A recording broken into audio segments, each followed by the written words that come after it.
A very good evening. You're watching News 9 with me, Akshita. Well, it was happy news for Schumacher fans and loyalists today. The F1 legend is out of hospital and his fans will soon be able to meet him.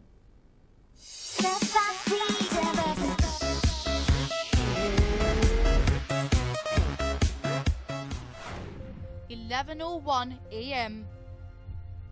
Michael has left the CHU Grenoble to continue his long phase of rehabilitation.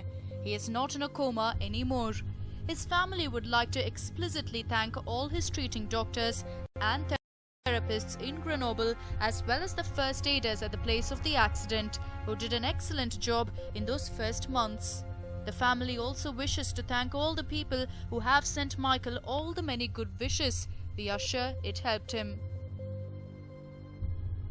And this news sent Schumi fans across the world into a frenzy. Fans and family who had been praying for over 6 months for the former champion's recovery could finally heave a sigh of relief. His manager Sabine Kem confirmed that the F1 legend had indeed woken up from his coma. 11:52 a.m. Michael Schumacher was immediately transferred to an undisclosed wing at the University Hospital of Lausanne.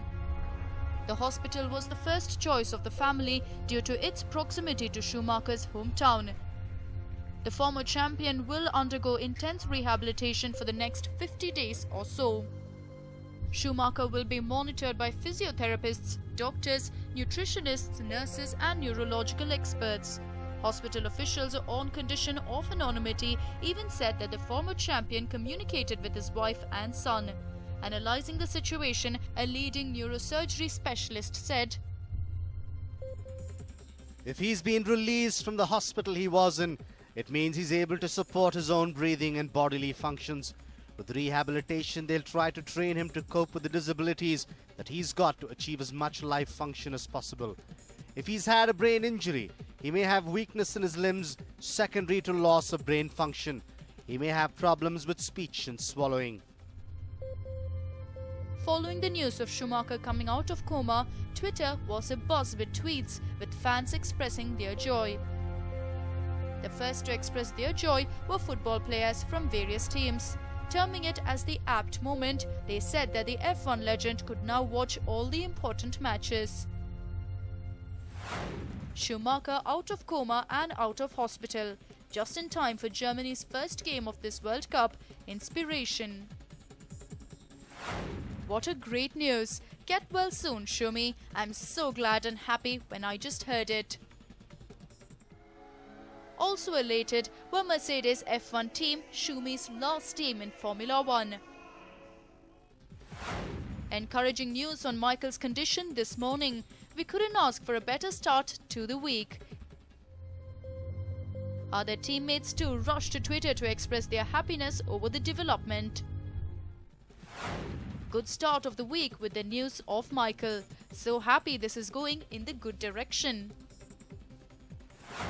But first of all, great to hear positive news about Michael Schumacher no longer being in a coma. Keep fighting, champion. Great to hear good news about Michael. Wish him all the best for his recovery and will keep my prayers for him and his family's strength. It was in December last year that the Formula 1 legend slammed his head on a rock while skiing in a French resort. He was immediately rushed to a hospital in Grenoble, where he was put in a medically induced coma after a brain surgery. Michael Schumacher earned universal acclaim for his ruthless and uncommon driving talent, which led him to a record 91 race wins.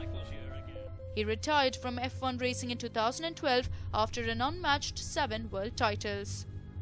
Schumacher's recovery has definitely come as a welcome respite to his fans across the world. Fans now would want the rehabilitation to end soon so that they can see their God soon. A News9 report. Moving on, 4 days after Preeti Zinta filed the complaint against her former beau, she has done the disappearing act. While Preeti has remained unreachable over phone, Mumbai police now await her return to re-record her statement. Here's a report. Preeti's case remains a mess. No clue found in CCTV footage. Mumbai police to re-record Preeti's statement. Yes, the CCTV footage, which was scrutinized by the Mumbai police, only showed Preeti Zinta in the front row and Ness Wadia far behind her, cheering for their team. But the footage did not show the incident that Preeti had complained about.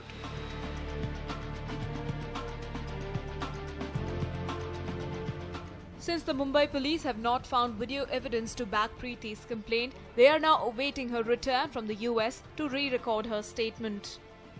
The 4-hour-long footage does not show the two former flames of being involved in a verbal argument as it was suggested in the complaint.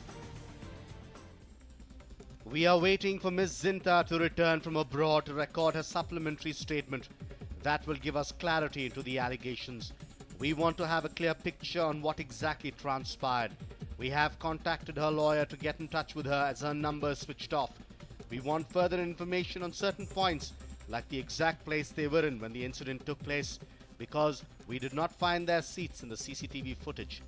We are in the process of obtaining the footage of the team owner's box at the Garware stand where the incident allegedly took place. Apart from that, the police will also question her about the identity and rank of BCCI official with whom she had lodged a complaint against her former beau. She has not named the BCCI official she spoke to. We will also need to know who that officer is. We will also need to establish whether she spoke to the official about the molestation incident or about something else. Was it verbal or in writing? What made Preeti leave India? Just 2 days after filing her complaint, Preeti left for US yesterday. Does this mean that she is trying to evade the controversy that she herself raked up? Moreover, in a new twist to the case, Preeti's lawyer has said that she has not mentioned about sexual molestation anywhere in her 3-page complaint, but she instead alleged criminal assault under Section 354 of the IPC. Meanwhile, the two witnesses whom Preeti Zinta had named yesterday will be questioned by the police tomorrow. The police are also likely to interrogate a few of the Kings 11 Punjab players on Ness Wadia's behaviour towards his partner. Emails and messages exchanged between the two, especially the one where Preeti had allegedly warned Ness about his behaviour, will be examined. Even as nothing new has come up in the case, the Mumbai police is leaving no stone unturned to get to the root of the matter. Will the cops be able to solve this issue? Will the witnesses and the IPL players' statements bring fresh trouble for Ness Wadia? Or will the case backfire on the pretty actress? A News9 report. Well, after talking about enhancing Bharat to Bhutan ties yesterday, Prime Minister Narendra Modi had an eventful second day in the Himalayan country, making a rousing speech in the Bhutan Parliament. Prime Minister Narendra Modi's visit to Bhutan has created a new milestone in Indo-Bhutan ties. On the second day of his visit, he addressed a joint parliament session. Modi was introduced by the Assembly Speaker in Bhutanese, and the Prime Minister was seen listening raptly through a translator to what was being said. Later, Modi stepped onto the podium and said that he felt fortunate addressing the parliament and then congratulated the royal family of Bhutan. We are well aware of Modi's ability to engage an audience with his oratory skills, and when he spoke to parliamentarians, the leaders were clearly bowled over. The parliament made an exception for the Prime Minister and gave him a round of applause, something that the Bhutanese never do because it is against their religion to clap. Well, such was the impression Modi left on the leaders. The Prime Minister also asserted that a strong and prosperous India is necessary for the neighbouring countries, especially the SAARC nations.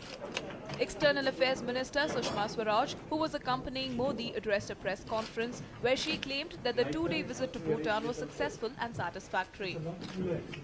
This visit has reinforced and further strengthened the relations between India and Bhutan.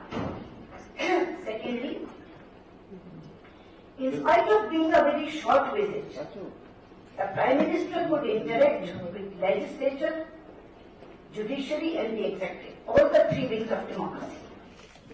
Well, Modi's maiden foreign tour was a resounding success. But there's no doubt that the meet was also to send across a strong message to China and make Bhutan a strong neighbour for India. With the Himalayan country holding a meet with China in the coming days, it will be interesting to see if the Modi wave swept over the Bhutanese. A News9 report. Moving on, Mandur residents' fight for clean environment entered day 16, with some of them choosing to go on an indefinite hunger strike. And while BBMP is struggling to pick up the pieces, Siddaramaiah has turned stern, taking all the incompetent officials to task. Siddaramaiah takes thick-skinned BBMP to task. Yes, BBMP officials face the ire of Chief Minister Siddaramaiah for pathetically failing to do their job. They were at the receiving end, with Siddaramaiah turning today's BBMP progress meeting into a lesson they would never forget. Siddaramaiah directly blamed the BBMP officials for the terrible conditions in which the people of Mandur were forced to live in. He even asked the officials if they had ever visited the village to see the result of their apathy. But as usual, there were no answers. Treating them like rogue students in a classroom, the Chief Minister asked the members to produce their work schedule diary, which they are supposed to carry to every meeting. But many officials attended the meet without it, and Siddaramaiah did not shy away from questioning their incompetence. Calling them thick-skinned, Siddaramaiah also stated that there is absolutely no waste segregation happening in the city, while all bills for the same are being passed. He went on to add that none of the officers were going on regular rounds to ensure if the work was being done in their wards. Siddaramaiah then turned his attention towards BBMP Commissioner. He questioned as to why no action was being taken against the officials who had failed to do their work.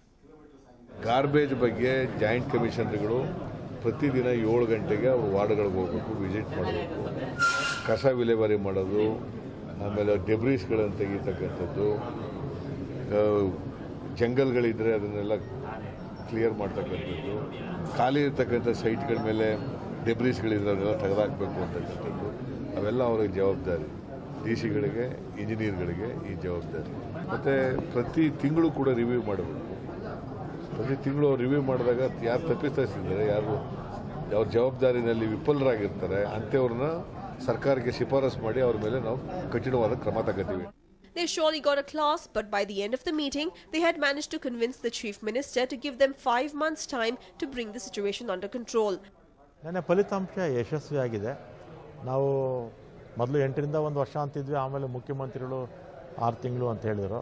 ಅವರು 6 ತಿಂಗಳು ಆಗೋದಿಲ್ಲ, 3 ತಿಂಗಳು ಅಂದರು. ಆಮೇಲೆ ಕೊನೆಗೆ 5 ತಿಂಗಳಿಗೆ ಅವ್ರು ನಾವು ಹೇಳಿದ್ವಿ, ಈ ರೀತಿ ಸಮಸ್ಯೆಗಳಿದೆ, ಈ ಥರ ನಾವು ಇಲ್ಲಿಂದ ಬೇರೆ ಕಡೆ ಶಿಫ್ಟ್ ಮಾಡಬೇಕಾದ್ರೆ ಪರ್ಮಿಷನ್ಸು ಅದೆಲ್ಲ ನಮಗೆ ಅಗತ್ಯ ಇರುತ್ತೆ, ಅದರಿಂದ ಸ್ವಲ್ಪ ಸಮಯಾವಕಾಶ ಬೇಕು ಅಂದಾಗ ಆಮೇಲೆ ಕೊನೆಗೆ 5 ತಿಂಗಳು ಒಪ್ಕೊಂಡಿದ್ದಾರೆ. ಆಮೇಲೆ ಅಲ್ಲಿ ಏನೇನು ಕೆಲಸ ಕಾರ್ಯಗಳಾಗಬೇಕೋ 5 ತಿಂಗಳಾದಮೇಲೆ 5 ತಿಂಗಳು ಇನ್ನೂ 5 ತಿಂಗಳ ಕಾಲ ಅದನ್ನೆಲ್ಲ ಕೂಡ ನಾನು ಚರ್ಚೆ ಮಾಡಿದ್ವಿ. ಅದು 5 ತಿಂಗಳಾದಮೇಲೆ ಅದು ಬರವಣಿಗೆನಲ್ಲಿ ಬೇಕು ನಮಗೆ ಕೆಲವು ಅಂತಿದ್ರು, ಮಾಡ್ಕೊಳ್ಳೋಣ ಅಂತೇಳಿ ಏನು ತೊಂದರೆ ಏನಿಲ್ಲ.